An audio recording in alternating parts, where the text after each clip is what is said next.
नमस्कार, स्वागत है आपका विंध्य भारत में। मैं आपके साथ साक्षी गुप्ता। आइए बढ़ते हैं। खबर रीवा से है, जहां भारतीय जनता पार्टी रीवा द्वारा जन आशीर्वाद यात्रा के समापन एवं आगामी 25 सितंबर को भोपाल में आयोजित कार्यकर्ता महाकुंभ के संबंध में पत्रकार वार्ता का आयोजन किया गया। इस पत्रकार वार्ता में बताया गया कि जन आशीर्वाद यात्रा में पूरे प्रदेश में जनता का आशीर्वाद भारतीय जनता पार्टी को मिला एवं जन आशीर्वाद से यह संदेश बरकरार है कि फिर इस बार से भाजपा सरकार है। पत्रकार वार्ता में आगे कहा गया कि मोदी सरकार ने महिला सशक्तिकरण को शुरू से ही प्राथमिकता दी और ठोस कदम उठाए हैं। हाल ही में नारी वंदन बिल दोनों सदनों से सर्वसम्मति से पारित होना यह दर्शाता है कि मोदी की नीतियां विपक्ष को भी पसंद है। साथ ही जन आशीर्वाद यात्रा के संबंध में विवरण देते हुए कहा कि यह जन आशीर्वाद यात्रा प्रदेश के 51 जिलों के 210 विधानसभाओं तक पहुंची और 25 लाख से अधिक मतदाताओं से सीधा संवाद किया है। प्रदेश में इस यात्रा का कुल 1000 जगह स्वागत होना, 670 से अधिक रथ यात्राएं, मध्य प्रदेश में 50 से ज्यादा बड़ी जनसभाएं हुई, जिसका श्रेय भारतीय जनता पार्टी के कार्यकर्ता और जनता को जाता है। रीवा में जन आशीर्वाद यात्रा के विषय में बताया कि रीवा में 6 सितंबर से 9 सितंबर तक यात्रा रही। जन आशीर्वाद यात्रा जिले के आठों विधानसभा से होकर गुजरी और लगभग 206 किलोमीटर की यात्रा तय की। यात्रा में 86 स्थानों पर यात्रा का भव्य स्वागत किया गया। 8 मंचीय सभाएं और 8 रथ सभाओं में जनता का भरपूर स्नेह मिला। साथ ही यात्रा के माध्यम से करीब 14250 लोगों से सीधा संवाद हुआ। यात्रा के दौरान लगभग 27,000 लोगों ने पार्टी की सदस्यता ली। पत्रकार वार्ता में आपको बता दे, आगे कहा गया कि इस यात्रा में जनता की सहभागिता ने बता दिया है कि अगर संस्कृति का सम्मान बचाना है, गरीब कल्याण करना है, महिलाओं का उत्थान करना है, सुशासन अपनाना है, तो भारतीय जनता पार्टी को फिर से लाना है। इस पत्रकार वार्ता में कांग्रेस की जारी जन आक्रोश यात्रा पर भी तीखा प्रहार किया गया और कहा गया कि भाजपा की जन आशीर्वाद यात्रा की देखा देखी कांग्रेस ने जन आक्रोश यात्रा शुरू की है। ऐसा लगता है जैसे भाजपा की जन आशीर्वाद यात्रा के बदौलत कांग्रेस जगी है, जो अभी तक शायद सो रही थी। परंतु जनता का समर्थन इस यात्रा को नहीं मिल रहा है। साथ ही खुले मंच में कांग्रेसी आपस में भिड़ रहे हैं, जो यह दर्शाता है कि आक्रोश जनता के बीच तो नहीं वरन कांग्रेस के नेताओं के बीच आक्रोश जरूर है। उक्त पत्रकार वार्ता में भारतीय जनता पार्टी जिला अध्यक्ष अजय सिंह, प्रदेश मीडिया प्रभारी अनिल पटेल एवं जिला मीडिया प्रभारी अनिल द्विवेदी एवं अन्य शामिल। भी नहीं कहा कि 100% सड़कें बन गई हैं। मैं अगर आंकड़ों की बात करूं तो 2004 में कुल 44,000 किलोमीटर सड़कें हमारे मध्य प्रदेश की बनी हुई थी। आज 2.5 लाख 44,000 किलोमीटर, आज 2.5 लाख किलोमीटर सड़कें अच्छी कंडीशन की बन चुकी हैं। यह कार्य निरंतर चल रहा है। इसलिए मेरा ये कहना है कि सड़कों में जिस प्रकार का अभूतपूर्व कार्य हुआ है पूरे देश में, सिर्फ मध्य प्रदेश या रीवा में ही नहीं, तो अगले आने वाले कुछ सालों में जो आपकी भावना है, एक भी सड़क ऐसी नहीं बचेगी जहां आपको गड्ढे मिलेंगे। पूरी सड़कें बन जाएंगी, क्योंकि आंकड़े बता रहे हैं कि काम बहुत तेजी से हुआ है। 24 घंटे बिजली देने का वादा करते हैं, आपकी प्रेस वार्ता में लाइट बोल रही है। इसके पहले भी कई बार प्रेस कॉन्फ्रेंस में लाइट। बहुत अच्छा आपने विषय रखा है। मैं एक बात आपको याद दिलाना चाहता हूं, 2004 के पहले हम बीमारू राज्य माने जाते थे। हमारे मध्य प्रदेश का बिजली का उत्पादन कुल 3800 मेगावाट था। 3800 मेगावाट। आज हम अपने इस मध्य प्रदेश में 26,000 मेगावाट बिजली बना रहे हैं। इसका मतलब ये है कि बिजली की कमी नहीं है, पावर सरप्लस स्टेट है। और मैं तो रीवा में बैठा हूँ, आप लोगों को सब जानकारी है। ये रीवा का गुड़ क्षेत्र ऐसा है जहाँ पर 700 मेगावाट का एशिया का सबसे बड़ा सोलर प्लांट है और यहाँ की बिजली से दिल्ली की मेट्रो चल रही है। इसका मतलब हमारे पास पावर की कमी नहीं है, बिजली की कमी नहीं। मेंटेनेंस को लेकर कुछ ट्रिपिंग होती हैं, ये सब कभी भी आगे भी होंगी, लेकिन पावर सरप्लस स्टेट हम हैं। 2023 के बीच में कहावत लिखी है कांग्रेस को लेकर कि कांग्रेस कहीं अपना जमानत जब्त न करा रहे, ऐसा लोग कह रहे हैं। 3.7 करोड़, लगभग 3.25 करोड़ महिलाओं के भी जनधन खाते खुले हुए हैं, जिसके कारण से आज जो एक महत्वपूर्ण बड़ी ही प्रभावी हमारी एक योजना है जिसको लाडली बहना के नाम से हम लोग जानते हैं, उसकी राशि लगभग 1.25 करोड़ बहनों को जो राशि दी जाती है वो सीधे उनके खाते में जाती है 1000 रुपया प्रतिमाह। अब वो 1250 हो गई है, आगे हर माह वो बढ़ेगी और माननीय मुख्यमंत्री जी की घोषणा के अनुसार वो राशि 3000 रुपये तक हो जाएगी। इसमें एक बात महत्वपूर्ण कल जुड़ गई है जिसको कि मैं आपके सामने ध्यान में लाना चाहता हूँ। सबसे पहले जब योजना आई तो 23 साल से और 60 साल के बीच की विवाहित महिला जोड़ा गया, उसके बाद उसको 21 साल से 23 साल की 2 साल की जो विवाहित महिलाएं छूट गई थी उनको जोड़ा गया।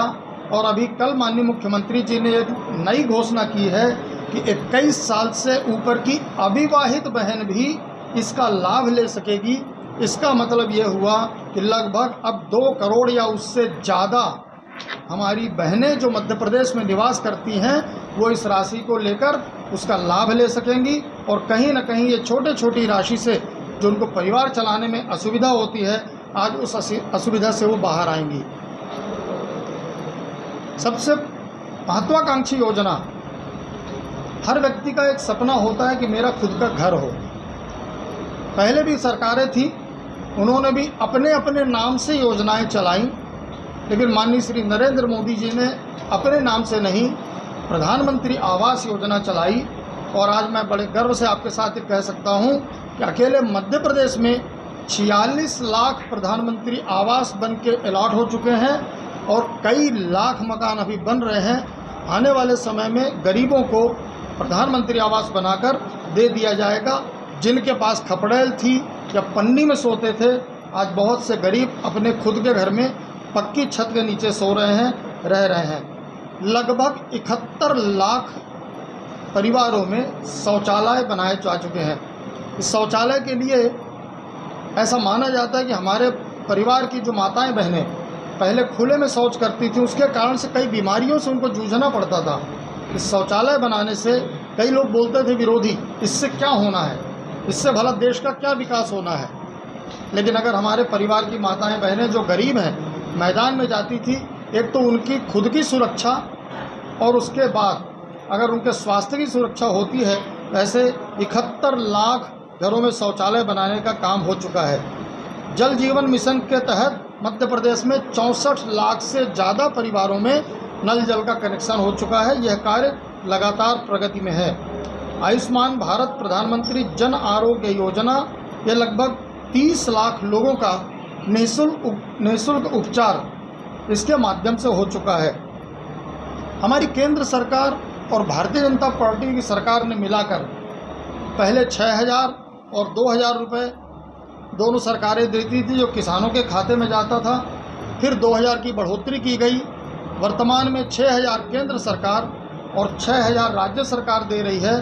हमारे किसानों के खाते में 12000 रुपया प्रतिवर्ष एक किसान के खाते में यह राशि ट्रांसफ़र की जा रही है, जिसके कारण से मुख्यमंत्री किसान कल्याण योजना के कारण और पीएम किसान सम्मान निधि के कारण लगभग 92 लाख किसानों को प्रत्येक वर्ष 12000 रुपये उनके खाते में भेजा जा रहा है।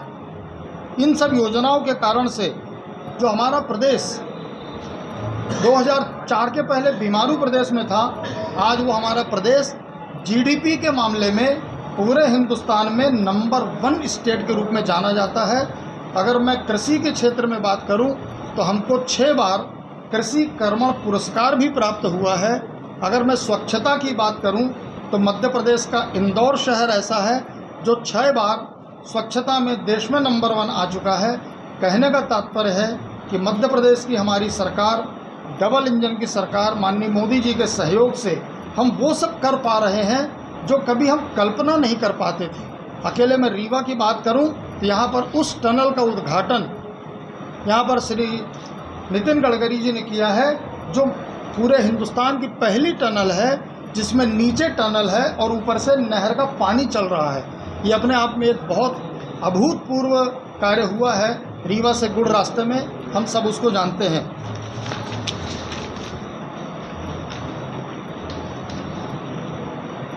इन सब बातों को देखने पर ये ध्यान में आता है कि जो जनाक्रोश यात्रा कांग्रेस निकाल रही है उसमें जनता का जो आक्रोश है और जनाशीर्वाद यात्रा में जो हमको आशीर्वाद मिल रहा है उसके कारण से हम पूरी तरह से आशान्वित हैं। पूरी तरह से हम इस विश्वास कर सकते हैं कि जनता का भरपूर सहयोग और भरपूर आशीर्वाद हमें मिलेगा। और जैसा मैंने पूर्व बताया कि 230 में से 150 सीटें तो हम जीत ही रहे हैं और जिस प्रकार से बची हुई सीटें हैं 80 सीटें, उन 80 सीटों में भी जिस प्रकार का हमारा संघर्ष कांग्रेस और भारतीय जनता पार्टी का है तो इसमें कोई अतिशयोक्ति नहीं होगी कि हम 200 के आसपास भी पहुंच सकते हैं, ऐसा मेरा मानना है।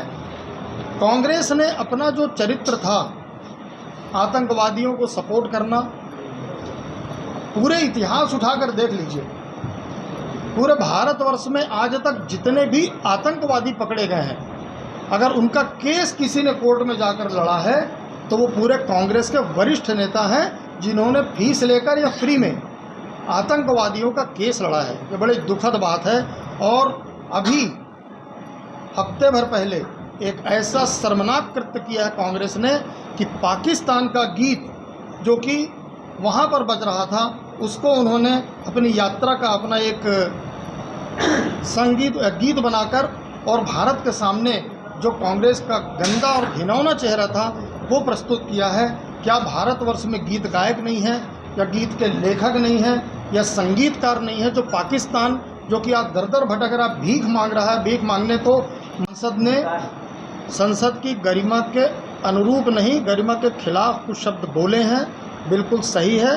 भारतीय जनता पार्टी के केंद्रीय नेतृत्व ने, हमारे संगठन ने उनको नोटिस देके 10 दिन में जवाब मांगा है। उनका जवाब आने के बाद संगठन उचित कार्रवाई करेगा। मैं इस बात से सहमत हूं कि ये जो भी कहा गया वो उचित नहीं है। राहुल गांधी राहुल जी गए थे, उन्होंने बताया कि आशीर्वाद हमको मिल रहा है और आपको बीजेपी को मिल रही है। अब देखिए वो 3 चुनाव लड़के तीनों हारे हैं, उसके बाद आशीर्वाद की बात कर रहे हैं तो मैं कुछ नहीं बोलूँगा। ये गरीब कल्याण संस्कृति का सम्मान क्या कांग्रेस नहीं कर पा रही? क्या आप कह रहे हैं जिनको बचाना है तो भाजपा को महिला बिल्कुल नहीं कर पा रही है। कहाँ कर पा रही है? अगर ऐसा होता तो पूरे हिंदुस्तान में कांग्रेस दोबारा आ जाती। हर जगह से कांग्रेस खत्म हो रही है। गरीब कल्याण की जितनी योजनाएं थी कांग्रेस ने बंद करी। कफन का पैसा 5000 रुपया तो वो तक बंद कर दिया। गरीबों के आवास का पैसा केंद्र सरकार को वापस कर दिया। गल्ले के लिए भूखों मर रहे थे वो नहीं दिया। कांग्रेस ने क्या क्या जितने अत्याचार हो सकते थे गरीबों के लिए वो सब कुछ किया। इसलिए कहीं ना कहीं कांग्रेस का हक भी नहीं बनता है कि वो सरकार में आए और सरकार में नहीं आ रही है। इस बार के चुनाव में सभी प्रमुख पार्टियां महिलाओं के ऊपर दांव लगा रही हैं, क्या ये सही?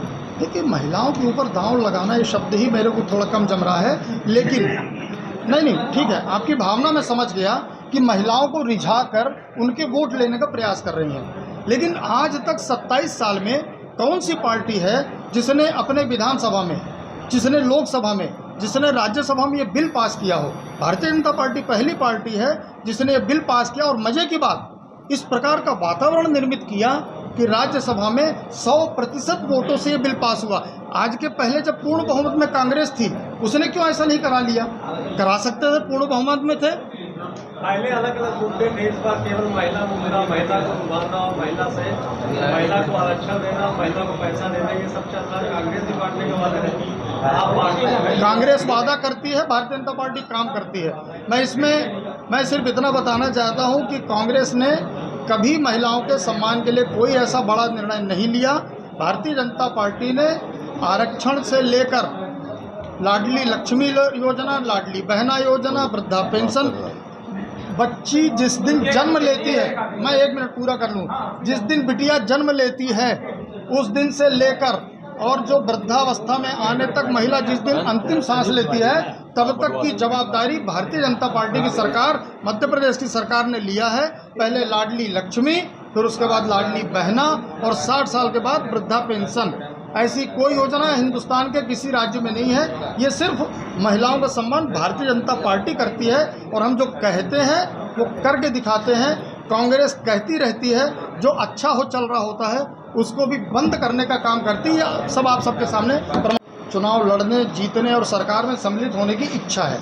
आप किसी की इच्छा को दबा नहीं सकते, लेकिन कोई भी हमारे अनुशासन से बाहर नहीं गया। उन्होंने अपनी भावनाएं प्रकट की होगी, जिसकी मेरे को पूरी जानकारी नहीं, लेकिन अगर भावनाएं प्रकट की तो भावनाएं प्रकट करने का अधिकार सभी को है। बीजेपी में भी गुटबाजी है, एक है बीजेपी में गुटबाजी है। नहीं, बीजेपी में गुटबाजी नहीं है। बीजेपी में मैं ये कह सकता हूँ कि महत्वाकांक्षा राजनीति के कार्य करने में हर व्यक्ति के मन में होती है, वो कहीं ना कहीं कोई कुछ कम कुछ ज़्यादा दिखती है। फिलहाल के लिए इतना ही। खबरों का सिलसिला लगातार जारी है, बने रहिए हमारे साथ। नमस्कार।